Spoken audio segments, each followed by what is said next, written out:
Sudarlun,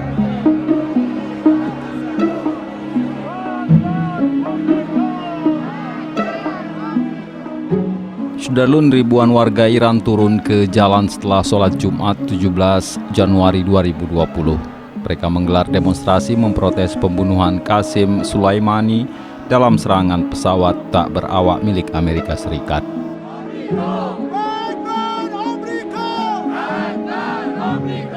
Orang-orang yang melaksanakan sholat Jumat di Masjid Imam Khomeini di Teheran turun ke jalan dan meneriakkan slogan-slogan menentang Amerika Serikat.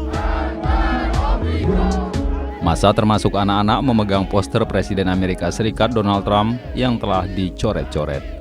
Mereka juga menginjak-injak bendera Amerika Serikat yang dibentangkan di atas jalan. Mereka menyanyikan lagu-lagu perjuangan dan mengangkat poster Soleimani. Pada 3 Januari, Soleimani, kepala pasukan elit pasukan pengawal revolusi Islam Iran, tewas dalam serangan pesawat tak berawak Amerika Serikat di Irak.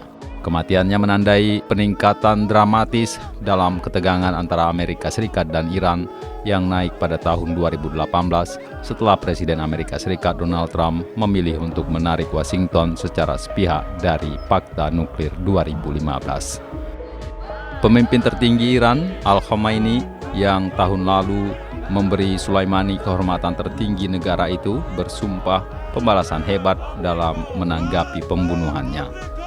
Ketegangan melonjak di kawasan itu setelah Amerika Serikat membunuh Qasim Soleimani, seorang jenderal top Iran, dalam serangan udara drone di luar bandara Baghdad awal bulan ini.